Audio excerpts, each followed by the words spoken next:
Good time zones, my Sakonauts. I'm Sako Tumi, also known as the Witch of Tylwyth Teg, or Tylwyth Teg, however you want to pronounce it. And today we are going to be talking about the spirituality of food in The House Witch by Aaron Murphy Hiscock.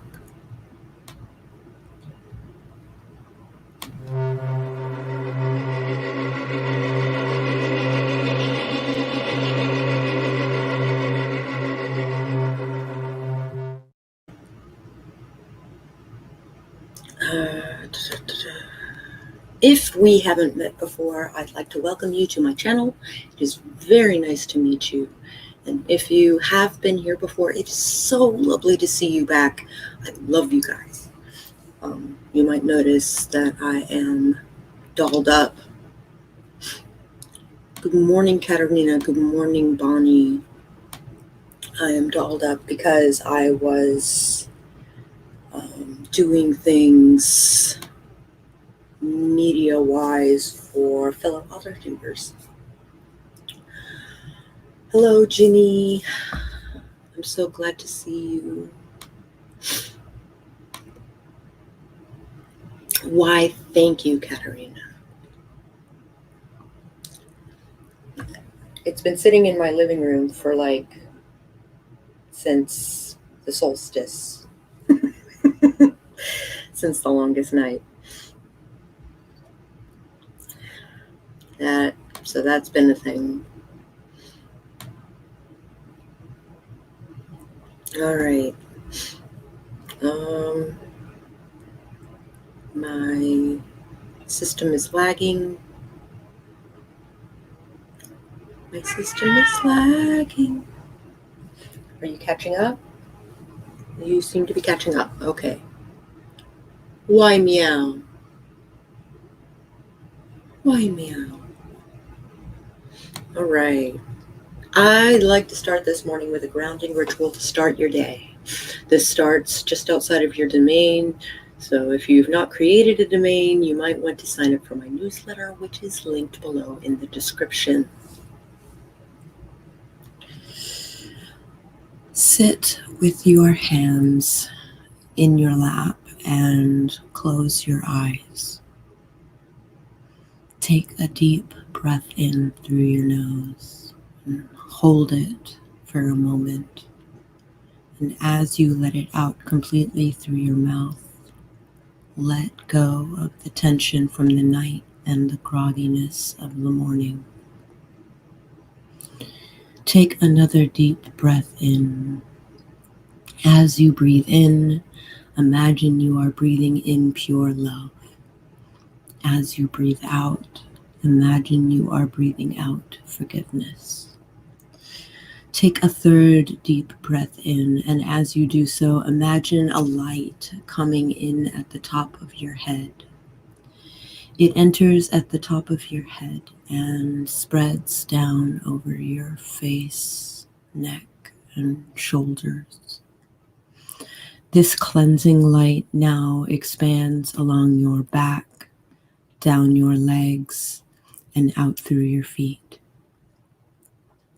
It is as if cleansing light is a constant flow of soothing energy entering from your head and passing out through the arches of your feet.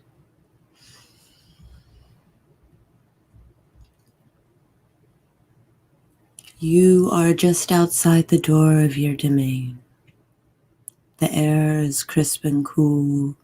The evergreens sway slightly in the breeze, and the ground has a large patch of moss at your feet.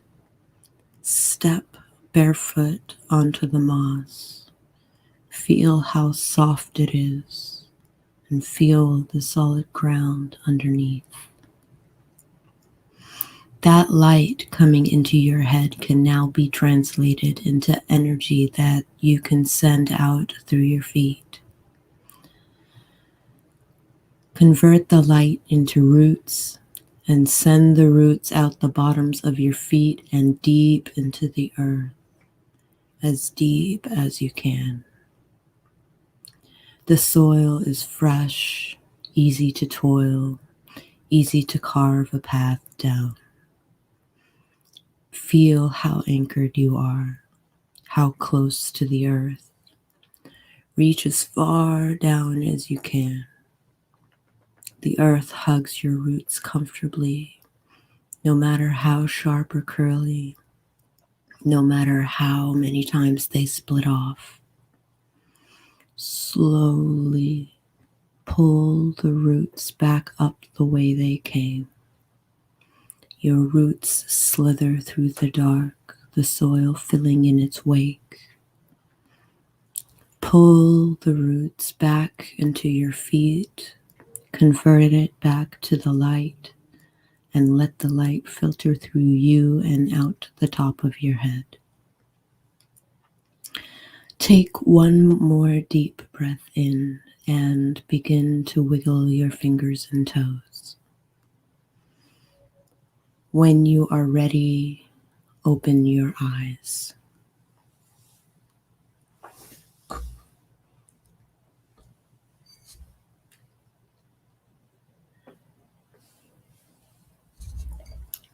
Welcome. If you're just joining us, we just did our morning grounding ritual. If you are interested in more meditations like this one and more, maybe more exploratory, you might want to look at subscribing to my Patreon, where I will be releasing 2 a month to help you on your supernatural journey. Until then, you can join me for coffee in the mornings here on YouTube. Good morning, my lovelies. So in the mornings, I like to pull from the Mystic Mondays Tarot for some self-care. I know we're still on a high from yesterday. Hello, Jace. It's lovely to see you, my friend. Oh my gosh. All the things. All the things.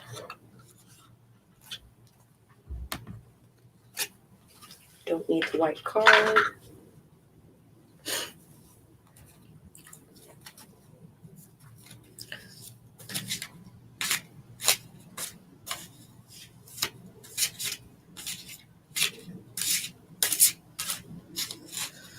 How are you guys doing this morning?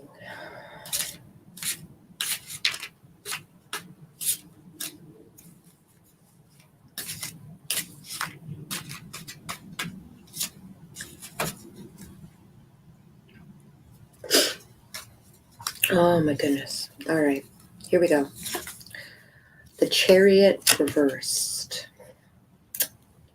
Uh-oh. So right off of the bat, I'm thinking of this card correctly. If you think of the Chariot as like a car on the Autobahn, right? You can go crazy fast on the Autobahn.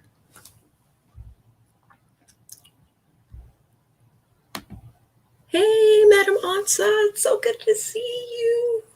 Oh my gosh, you finally made my stream. Everyone, this is my dear friend, Madam Ansa. She has her own tarot deck called the World Spirit Tarot. I strongly recommend subscribing to her YouTube channel, which will be getting a massive makeover here in the near future. You want to get in on the ground floor. So enough negative information from me. Hold on.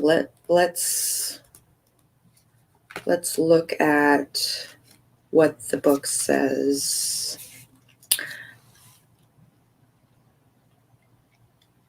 Oh yeah, pretty much. Okay.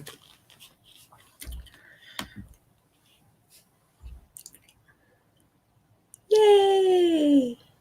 Hi everybody. Yay. Oh, Bonnie is like feeling great because the kids are at school today. So you get some like Hello, Raven. Lovely to see you. You'll have to excuse my makeup and crown things. Today was a special day where I had some media content that I had to create for some fellow author tubers. So I, rather than wipe all my makeup off before my stream, I thought I would wear it for my stream. All right. Time to get in the driver's seat. Life is running you over with way too much drama that you can barely keep up with you. Hold on. Let me try that again. Life is running you over with way too much drama that you can barely keep up with. You may be feeling like you have lost control over certain aspects of your life. Take the steering wheel and chart a new course on the map. Make a decision on where the destination is and don't get discouraged when you hit some roadblocks along the way. Make a move and gain back control. Watch your road rage, as you will regret it later. Evaluate where to best challenge your energy to make lasting changes that might be a dead end, and what might be a dead end. Give yourself a sense of direction by choosing to live a life with purpose. Forcing outcomes can be disappointing and will not ultimately satisfy your needs. Practice the act of allowing, and things will naturally unfold. So I think of, as I was saying before, I think of the Chariot as a card of risk. And when it's reversed, they call ambulances in Germany meat wagons for a reason. So on one hand, you're going to get to go where you're going real fast. Downside is that if you make one tiny mistake, they're peeling your corpse off the asphalt. So something to consider. There's a lot of risk, but oh my God, the payout is great.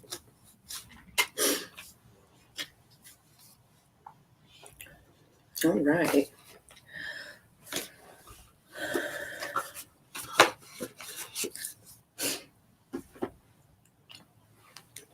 So if you're feeling run over, chart a new course, plan ahead.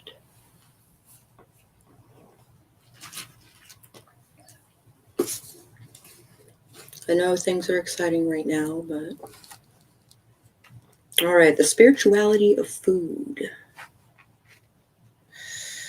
Food and food-related activities play a significant role in our lives, and yet, other than foods associated with holidays, we rarely think of food as having a spiritual connection. So is that the stream self-care card for the day? It was. That was the stream's self-care card for the day.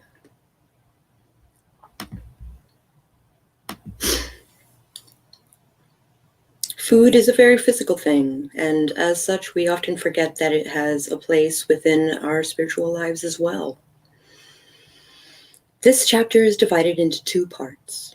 The first part looks at this relationship between food and spirituality.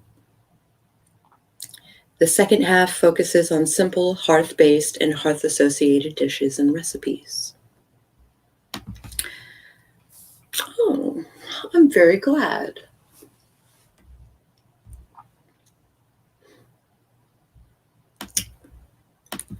I am very glad.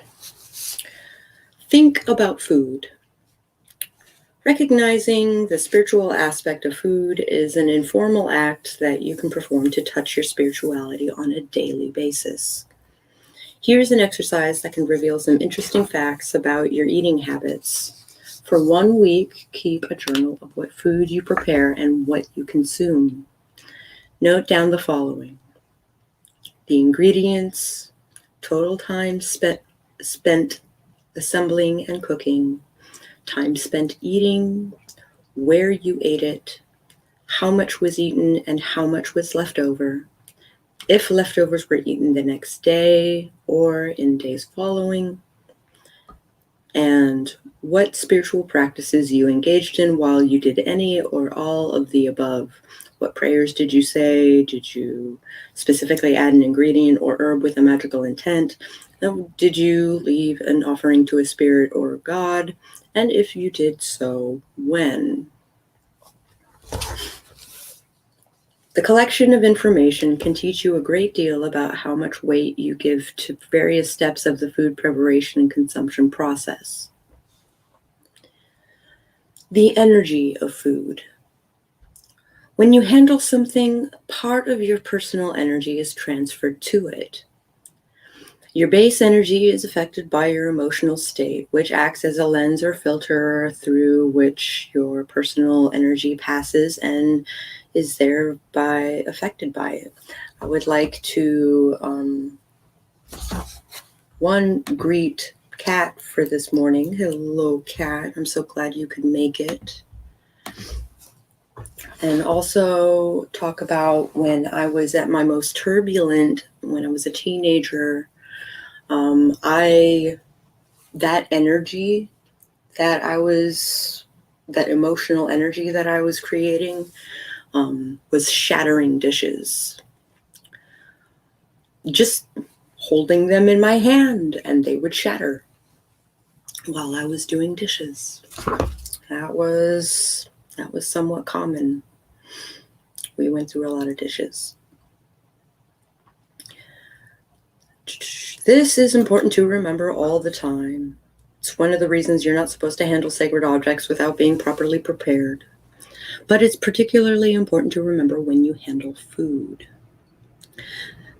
The common saying is that you are what you eat, but it is also true to say that you eat what you are, or more precisely, who you were when you prepared your meal.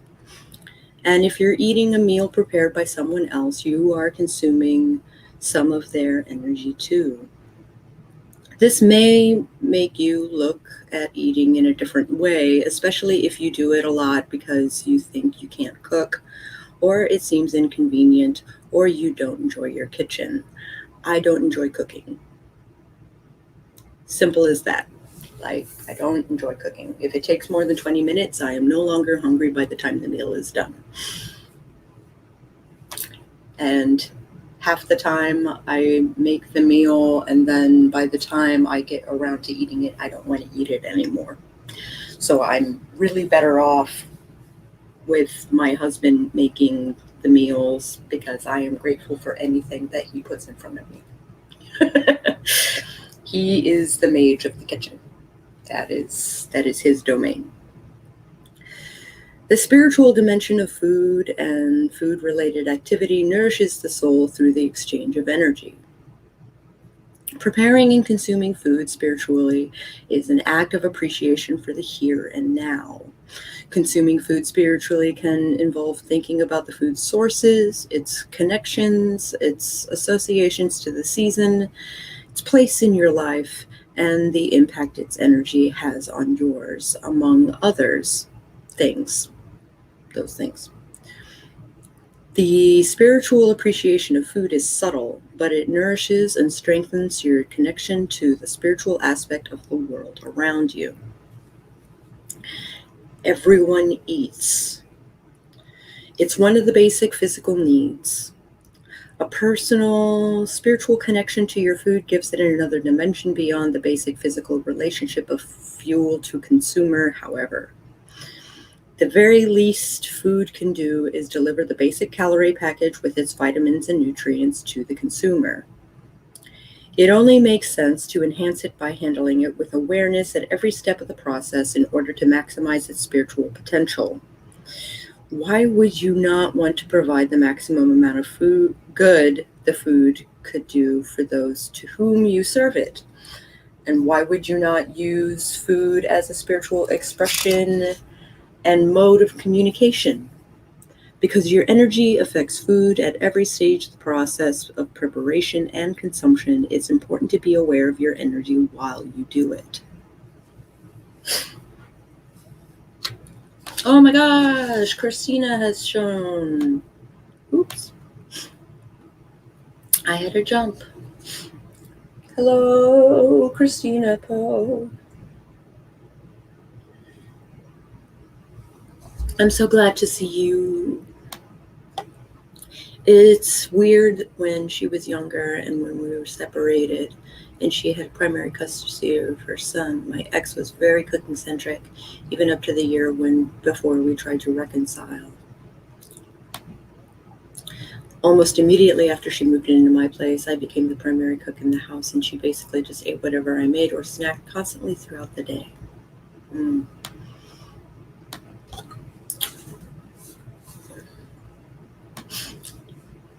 Katerina enjoys cooking, but sometimes it's too exhausting and I eat a sandwich or canned soup. Yes, it takes a lot of my spoons to cook. It takes a lot of my spoons.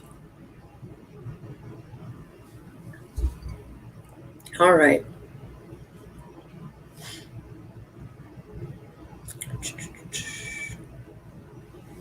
As touched on in Chapter 8, there are ethical issues that surround using food as an undeclared vehicle of change for people other than yourself.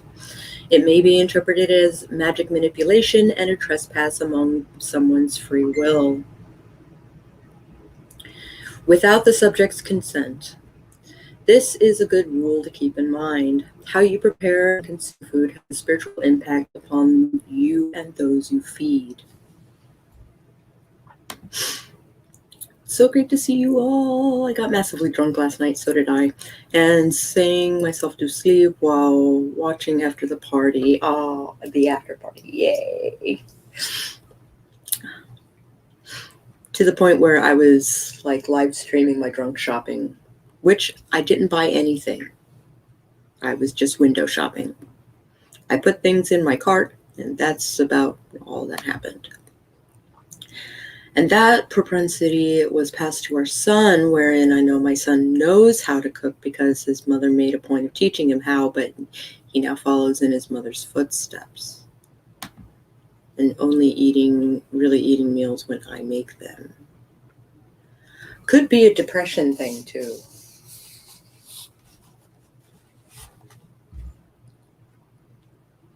I think it's a lot to put on you to be the sole proprietor of the food in the family. As a kid, I cooked a lot, partly because eventually my mom was like, you know how to make it, cook it yourself.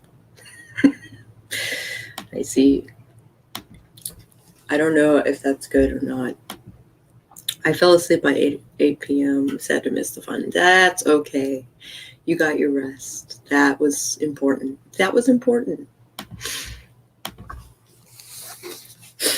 Food does possess its own energy, and generally this will be the predominant energy it carries.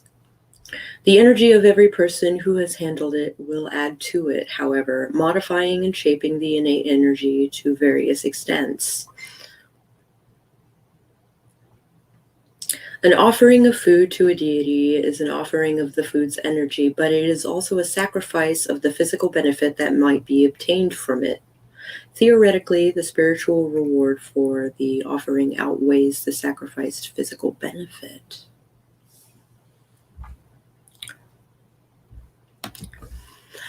When I can be present with it, yeah, I get that.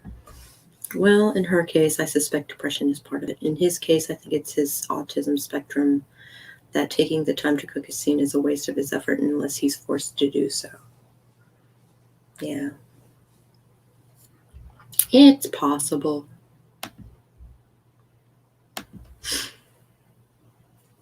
So is he taking care of you, or are you taking care of him? I love cooking, but so often I feel rushed by others. Oh. That's unfortunate. For use of the kitchen, for I think it was okay. She always made dinner. There was always banana and apples, so I was never hungry. Oh, good. She wasn't bran dad. Bean dad. Bean dad?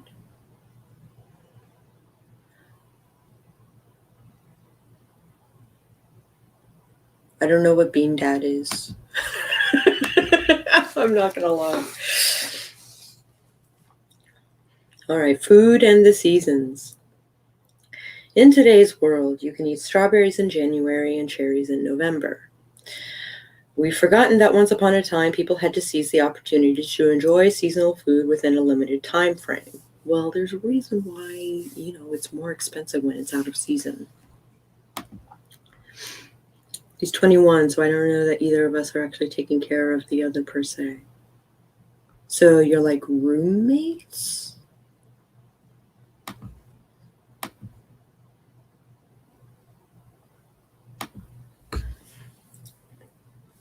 I think my mother and I have passed from being roommates to me taking care of her. The rush is people saying, is it done? I'm hungry. I'm sorry, I'm not the reason you only ate once today. Yeah. I'm liberating food from gender roles. My mom cooked well, my dad not. The message I got was it's women's work in a degrading way. Now, with an Italian, I see cooking can be a love language. That's wonderful, Ansa. Out of season fruit tastes bland. I agree. Wooden spoons are good for whoopings as well as stirring things. Yeah, we were talking about like appliances and such and tools of the kitchen not too long ago.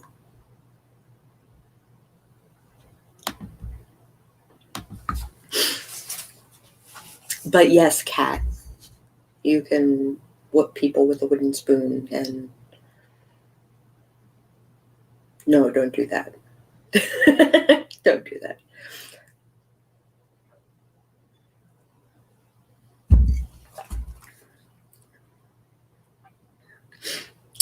As different fruits and vegetables became available, the changing of the seasons was reinforced in the mind of the community.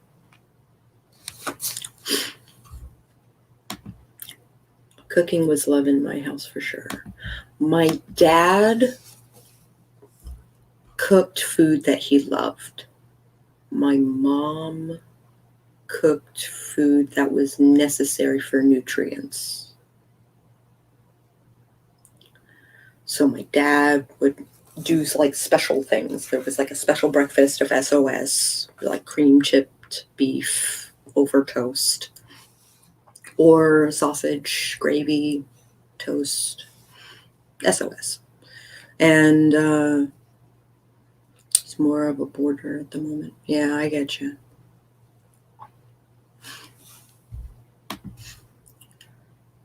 He goes to school remotely. Even if it wasn't for COVID, he'd be living at the Job Corps campus. Gotcha. So I think food is a love language for my dad, but not for my mom. And they both worked in food industry when they were younger. So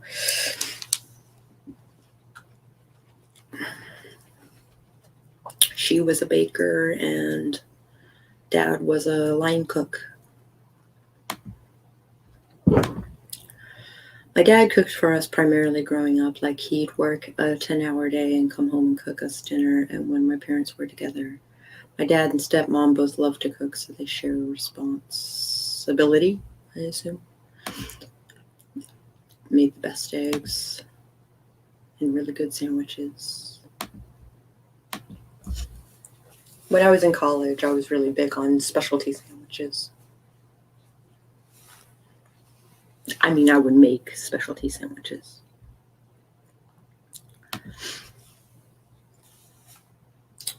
The energies felt during different seasons can also affect the energy of your spiritual heart and in your home. So paying attention to them is a good way to further nourish your spiritual hearth and keep your home a place of comfort and renewal.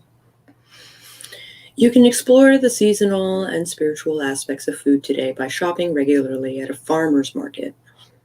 Talk about privilege.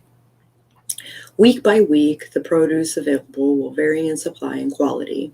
By familiarizing yourself with what is available at different times of year in your region, you can gain a better understanding of those energies and how they impact the energy of the food you prepare. Bring a selection of that seasonal produce home regularly and prepare those items, sensing their energies as you touch them and taste them. Prepare food with awareness. Food is such a presence in everyday life that it's easy to forget it's a spiritual thing as well as a physical thing. Also, sandwiches are amazing.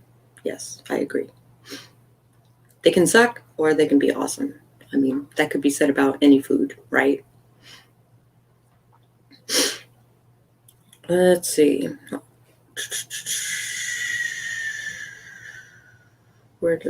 By clearing the mind and focusing on each movement, that's a word, movement and action you make during the process of eating, you can gain a better understanding of the spiritual nourishment provided by food.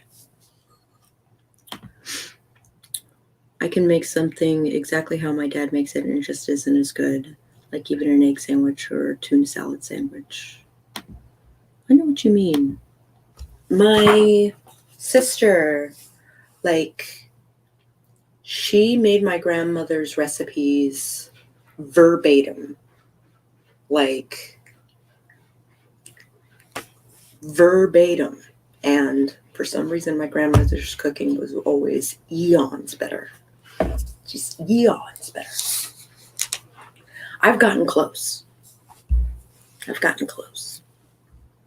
it's not the same. Mine is different mine is good in a different way.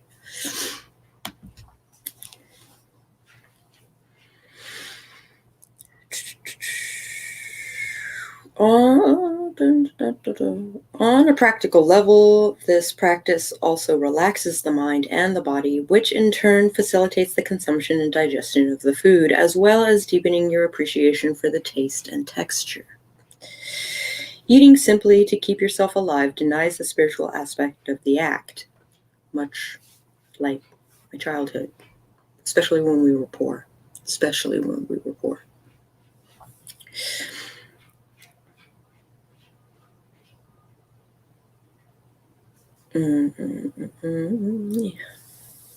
By eating with awareness, you create the opportunity for that spiritual connection to reemerge in your life.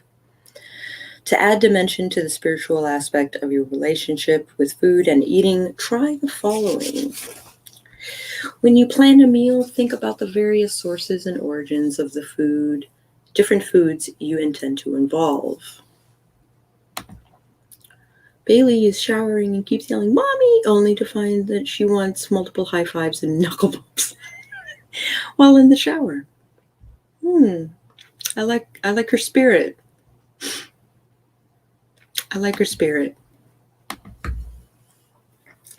Consider how seasonally available food reflects the energy of the turning year and how internalizing that energy by eating the food in turn affects you. Take the opportunity to prepare and eat seasonally available foods and write down that your relationship with the season's energy is affected. Take the time to prepare your food in a relaxed, aware, and focused manner. I am none of those things while I cook.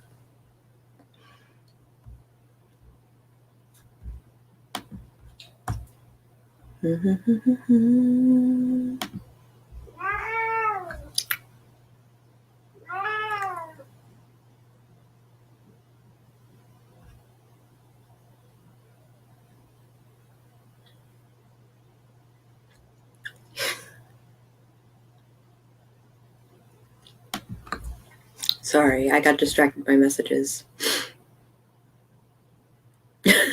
I got distracted by messages. Do not multitask while eating. Take the time to consume that food in a relaxed manner, savoring each bite and appreciating the energy. I don't listen to podcasts. I don't watch things. I very rarely watch things like on my phone or on my iPad while I'm eating. Meow. What is it?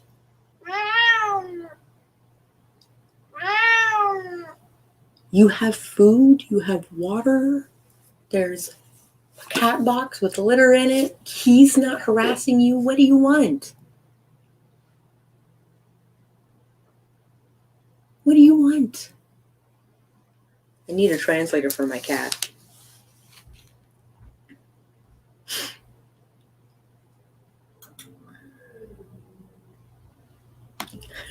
I'm like, dude, I'm right here. You don't need to yell. But Mom, it's so fun.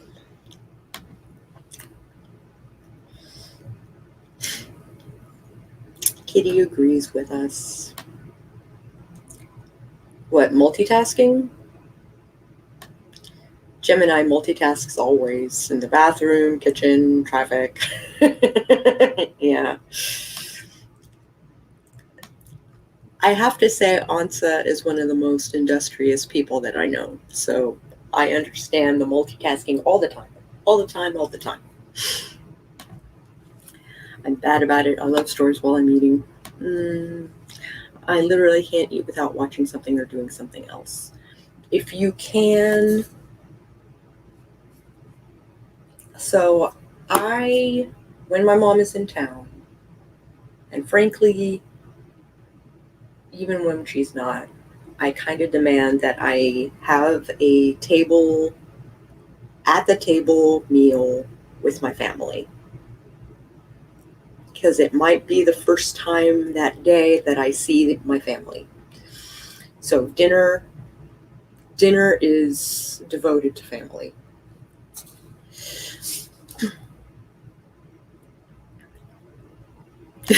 Kitty also likes yelling.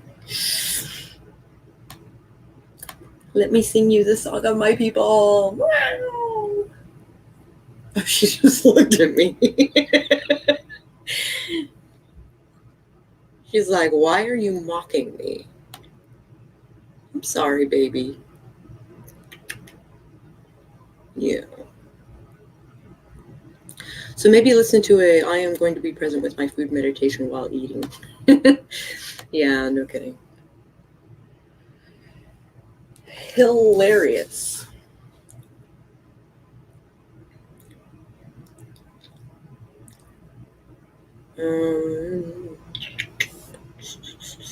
Try not to cook if you are angry, resentful, or afraid.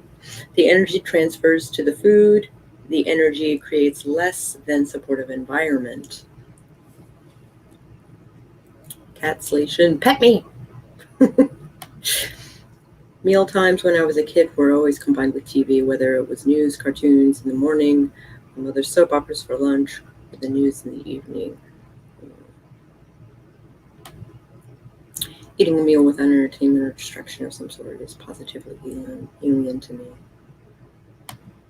Privilege indeed.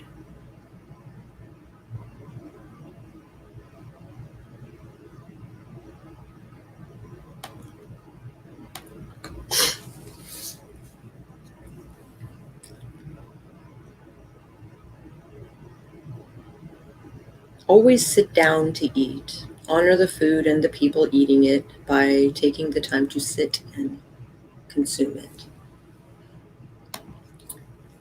I have kids and they need feeding whether I'm in a good mystic place or not. Yep. No kidding.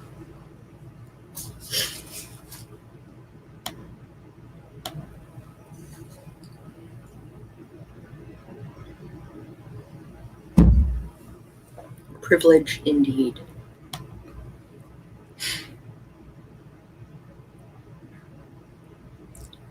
Before you begin to prepare food, take a moment to take a deep breath and exhale with awareness to bring yourself into the moment. And to help you focus, bless the kitchen by lighting a candle as a representative of the sacred fire, itself a representation of the goddess. Another alternative is to flick drops of water around the kitchen with your fingers to bless the space, if that works for you. You can put a pinch of salt in the water if you like. I think there's a lot of unchecked privilege happening in those tips. We weren't allowed to eat in front of the TV, so I have overindulged as an adult.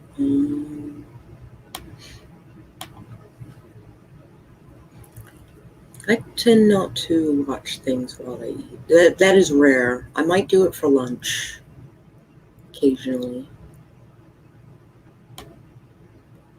I just had to upgrade my internet service. Apparently there's an industry-wide shift towards capping home bandwidth use.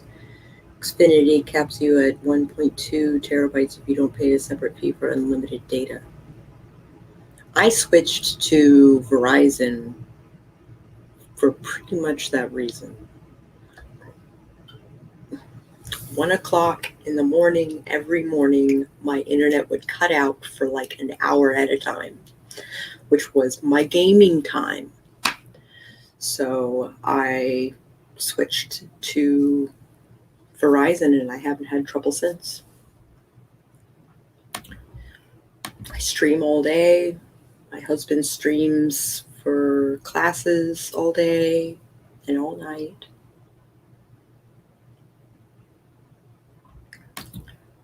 And you don't have any other options. That sucks. I'm sorry, hon.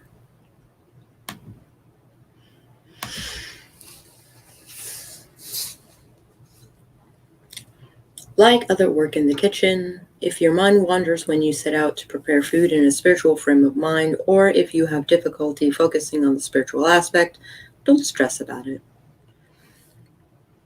Try touching or standing at your altar or shrine for a moment before preparing food to serve as a visual reminder that this is a spiritual act. Lighting candles on the table or saying grace or a blessing can remind everyone of the spiritual aspect of eating it too. At the very least, being in a neutral or positive frame of mind is key to creating and consuming food that is spiritually as well as physically nourishing.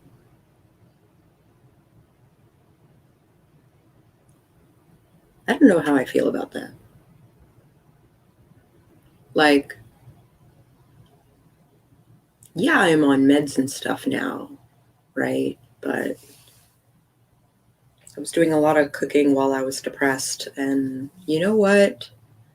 Like, that was kind of necessary, because it was either that or starve to death.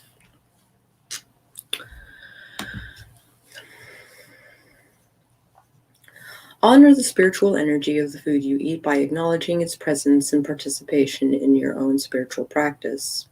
Look upon the food you prepare and consume as a way to interact with the natural flow of energy and respect your time spent eating food as an essential element within your ongoing dialogue with your spirituality. Like other natural objects, food has a great deal to teach you about yourself and your relationship with the world around you. Eating and preparing food offers you the chance to touch nature and celebrate your spirituality on a daily basis without taking extra formal action. By simply listening to what the energy of food has to say to you while you consume it with awareness, you can appreciate the flow of energy and the affirmation of life, and you can further expand your home-based spiritual practice. Sometimes you just gotta eat something. Yeah. Sometimes it is about sustenance. Before I was on meds, like, hunger wasn't a thing. So I could go 3 days without eating something and then wonder why I was woozy and like I was losing fingernails and toenails and hair. That happened a lot when I lived by myself. I actually had to have candles that smelled like food to remind me to eat. So I started doing like reminders on my phone and stuff.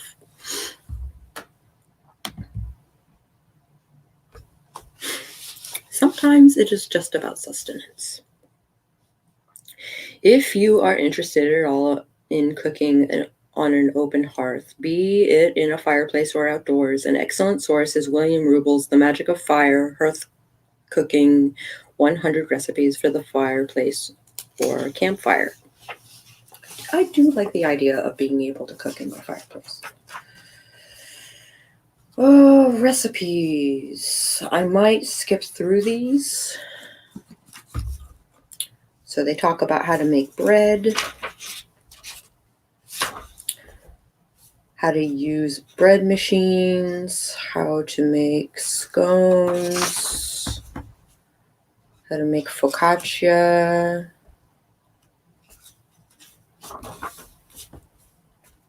cornbread, stews and casseroles, beef stew, hunter's chicken,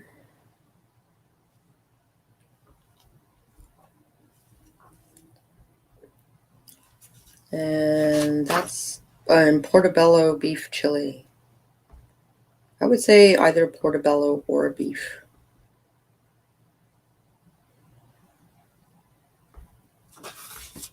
I can't eat beef anymore, so I would do portobello solely, probably. Tomorrow will be herbs, crafts, and other hearth-related magic work. It's the next chapter.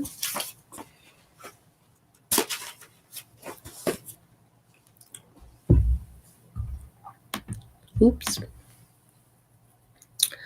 Katerina, that is me with pickles. It's one of the few things that kept me alive when I was in the middle of battling my ED. Now it is a comfort and pleasure food. It's a struggle, but on a different side of the spectrum.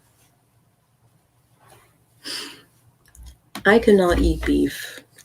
That has always been the way. It's always made me sick.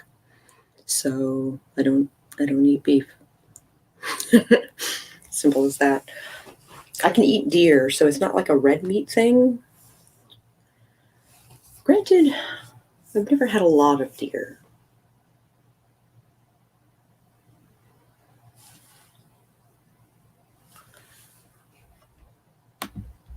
So I don't know if like it messes with my digestion or what.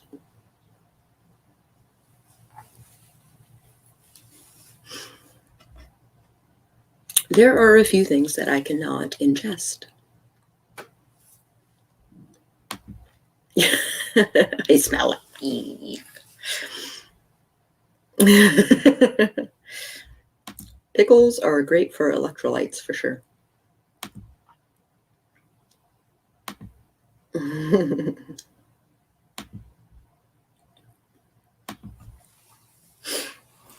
Absolutely. So, how do we feel about what we just read? I think there was a lot of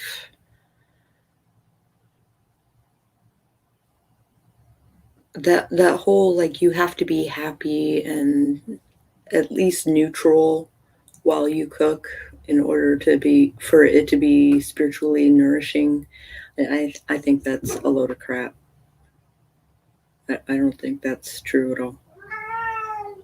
Morale. My goodness. What are you doing, Babu? What are you doing? Come here. No? You don't want to come here? You don't want to be on camera? Why don't you come here? Oh. This is my sweetie Pabu Ikshu. Yeah. Oh, she doesn't want to snuggle. She's dodging me like, whoa.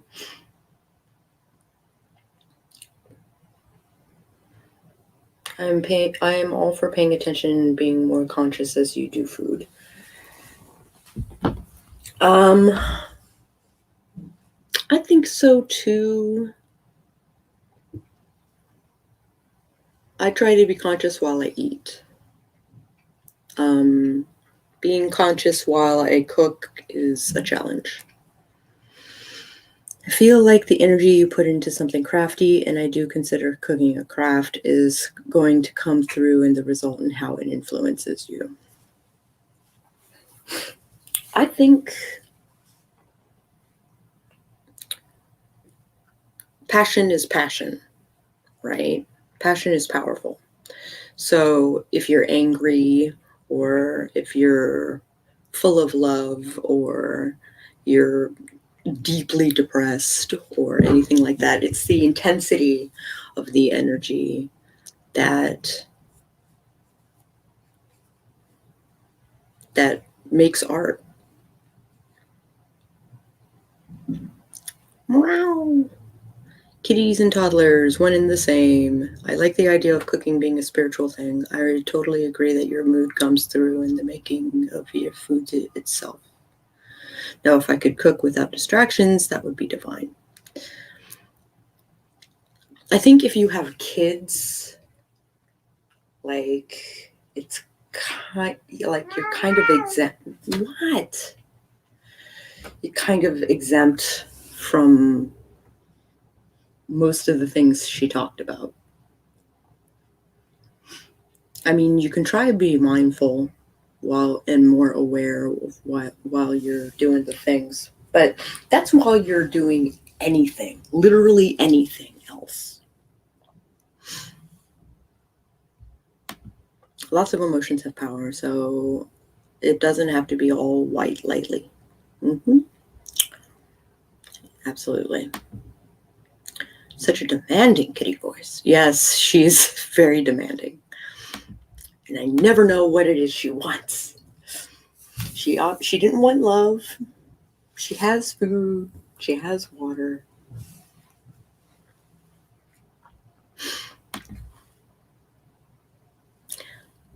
I like the South Park reference. Smack, sit down and study.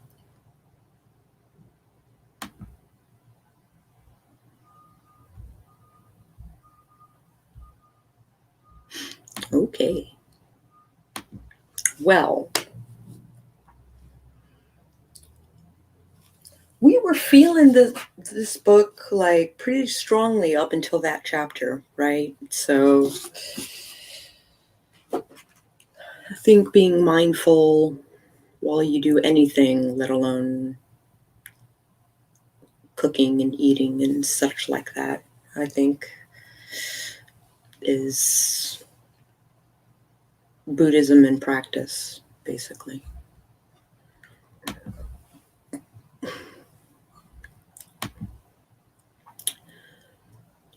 And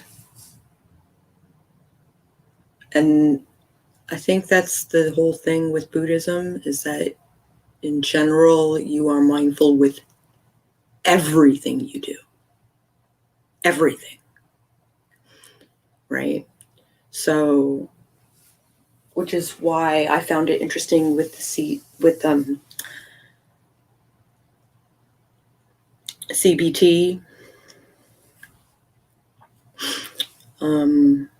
It was basically Buddhism in practice, like use mindfulness to figure out like where you were and why you were having the reaction you were and how to manage the reaction and all of that stuff, right?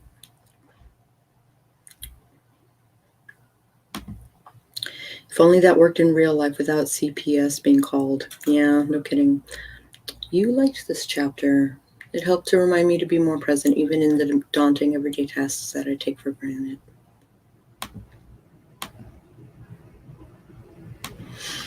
I think having an altar in your kitchen or having your kitchen be a temple might also make it easier to be mindful and aware while you're doing kitchen things.